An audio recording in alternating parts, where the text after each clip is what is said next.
आपण पाहत आहात एकच प्रहार न्यूज, आवाज जनतेचा।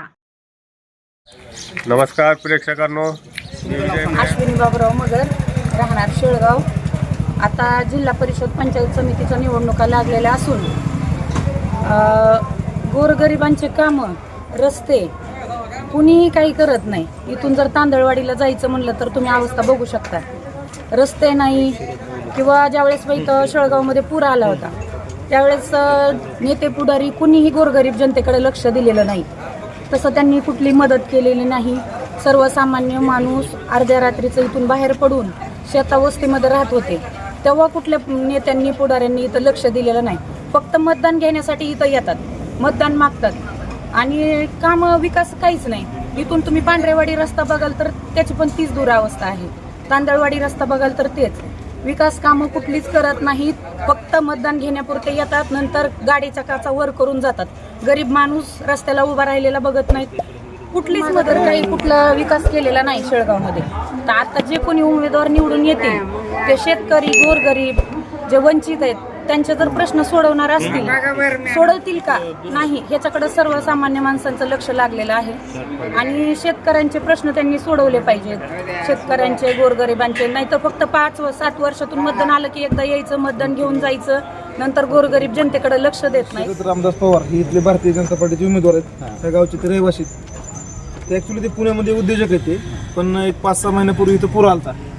मग पूर आल्यावर काय झालं की ते ज्या दिवशी पूर आला त्या दिवशी मग त्या दिवशी ते गावात आले होते आणि मग वरती मोहरीचं तळ जे फुटायला लागलं होतं, मग वरून बातमी आली की मोहरीचं तळ फुटणार आहे। मग ते स्वतः त्या दिवशी मग त्यांचे आई वडील वगैरे सगळे घेऊन तिथं वरती राहायला गेली होती टेकडावरती। मग ती परिस्थिती त्यांनी स्वतः डोळ्याने इथं बघितली गावातली सगळी।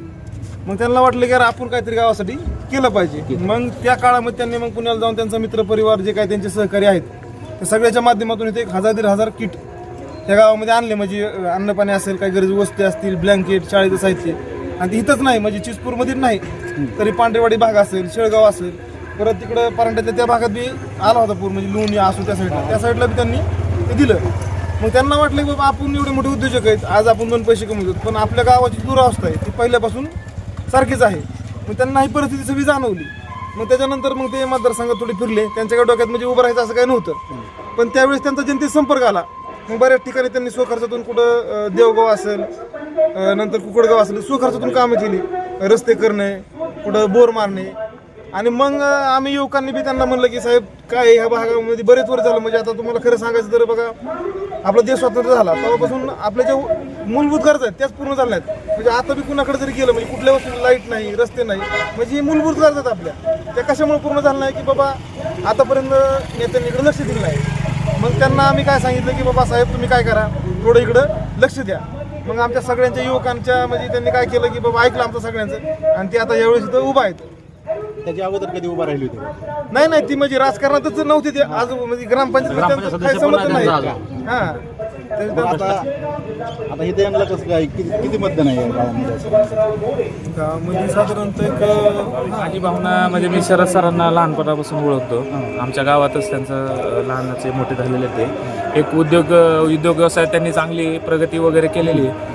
जसं आमच्या गावातल्या कार्यकर्त्यांची जशी भावना आहे तशीच आमची पण भावना आहे की बा त्या माणसाने एका उद्योगाचं म्हणजे यशस्वी झाला तर गावाची पण जी काही दयनीय अवस्था आहे त्या गावाला पण थोडं सुधारणा झाली पाहिजे, रस्ते चांगले झाले पाहिजे, लाईटीचा प्रश्न जो गावाचा आहे तो दूर झाला पाहिजे, ह्या भावनेतून ते राजकारणात आलेले आहेत। त्यांच्या घरात काही कुठल्याही प्रकारचा राजकारणाचा वारसा नाही आहे प्रकल्पचं, त्यातलं 100% त्यांना 90% रिस्पॉन्स हा जनतेचा आहे।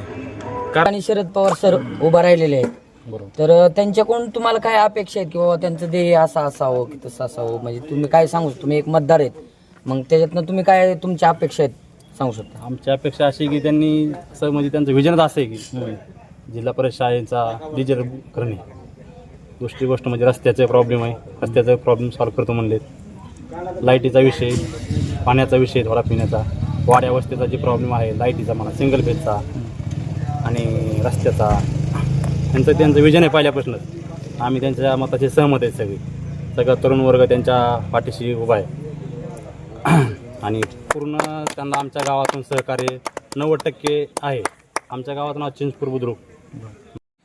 अशाच नवनवीन बातम्या पाहण्यासाठी एकच प्रहार न्यूज चॅनलला लाईक करा, सबस्क्राईब करा, शेअर करा।